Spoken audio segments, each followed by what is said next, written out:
जय श्री राधे। पूज्य श्री सद्गुरुदेव भगवान के चरणों में प्रणाम।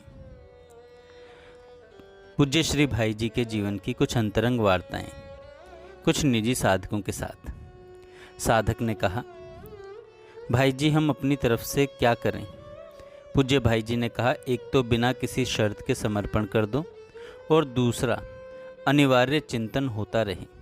जैसे किसी संसार की वस्तु की कामना हो और न मिले तो अनिवार्य चिंतन होता है, वैसे ही भगवान का अनिवार्य चिंतन होना। इसके लिए भगवान से प्रार्थना करो और अपनी तरफ से पूरी चेष्टा करो।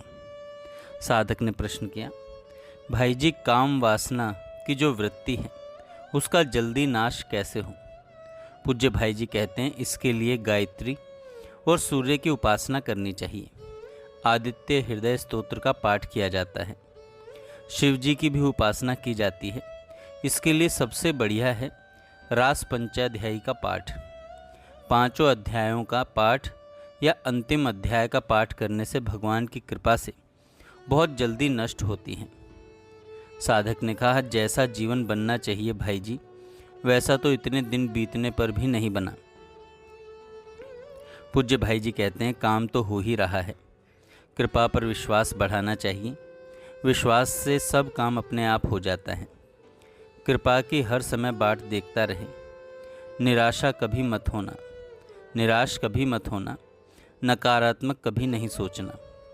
साधक ने कहा, एक बार आपने एक पद लिखा था, उस पद के बीच की लाइनें आपने लिखी नहीं थी, वे दिखाइए। भाई जी ने कागज़ देते हुए कहा, यह तुम लोगों को भेजा नहीं था,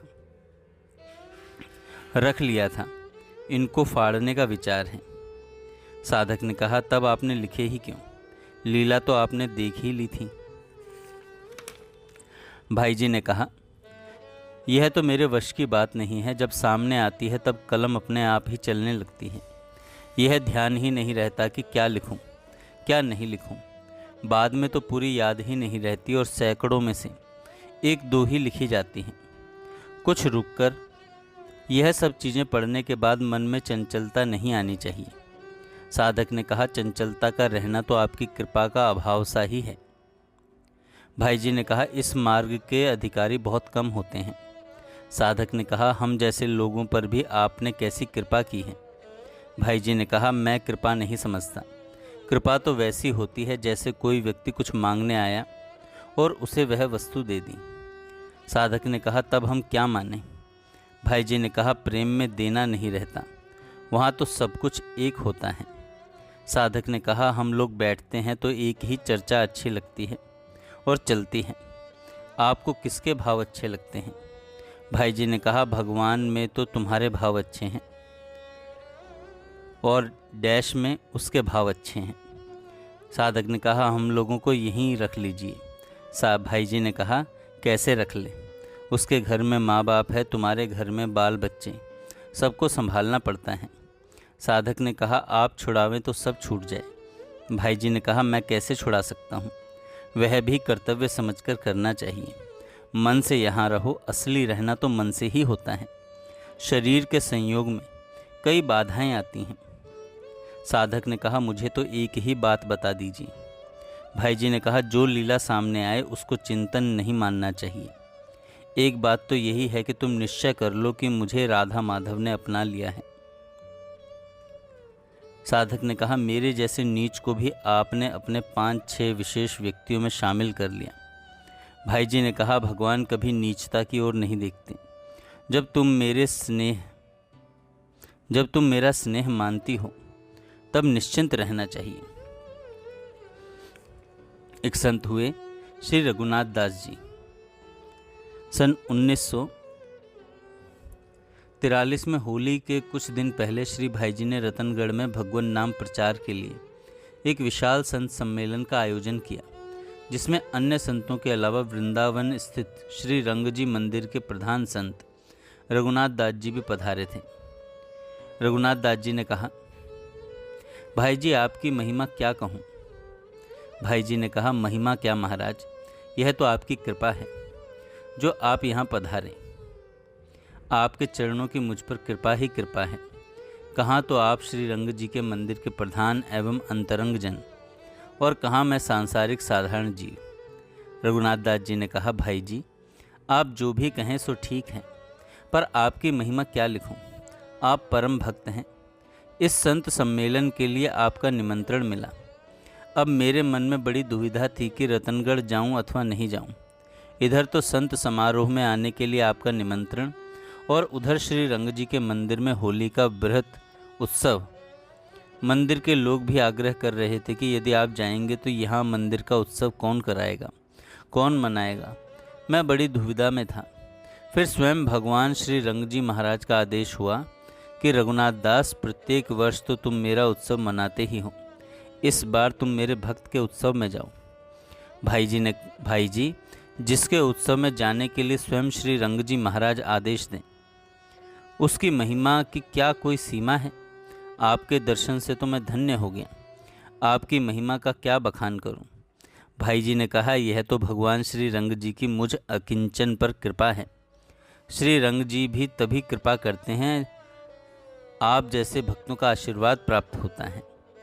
यह सब आप सभी श्री संतों का प्रसाद और आशीर्वाद है। इतनी वार्ता के बाद श्री भाई जी एवं श्री रघुनाथ दास जी अश्रुपूरित नेत्रों से गले मिले। श्री नंद बाबा जी। श्री सभापति जी त्रिपाठी गीता वाटिका में नंद बाबा के नाम से जाने जाते थे। उनका प्रतिदिन का नियम था, कुछ पुष्प लाकर श्री भाई जी को समर्पित करते और किसी मांगलिक श्लोक का वाचन करते।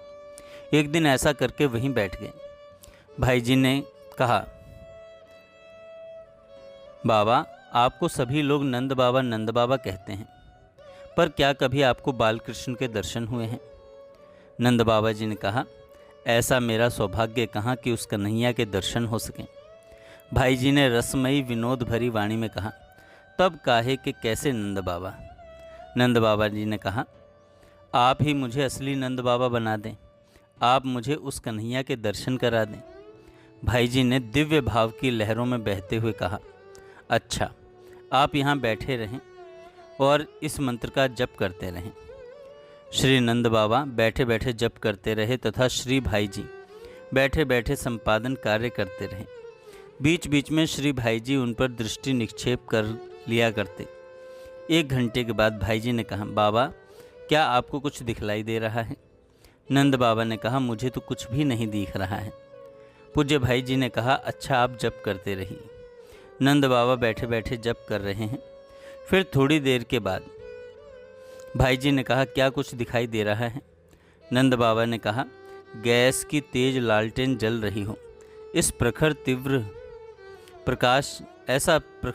प्रकाश चारों ओर दिख रहा है। भाई जी ने कहा, धीरज पूर्वक आप बैठे रहिए और जप करते रहिए। भाई जी ने फिर थोड़ी देर बाद कहा, क्यों बाबा कुछ दिखाई दे रहा है? नंद बाबा ने कहा, अब वह प्रखर प्रकाश नहीं है, बल्कि पीला नीला मिश्रित हल्का हल्का प्रकाश दिख रहा है। इसके बाद श्री भाई जी ने उन्हें आश्वासन देते हुए जप करते रहने के लिए कहा। थोड़ी देर में भाई जी ने फिर कहा, क्या बाबा अभी तक दर्शन नहीं हुए? नंद बाबा ने कहा, गदगद वाणी तथा रुद्ध स्वर में क्या बताऊं, नीली ज्योति बिखेरता हुआ एक छोटा सा बालक घुटुरन चल रहा है, चाल भी बड़ी मंद है।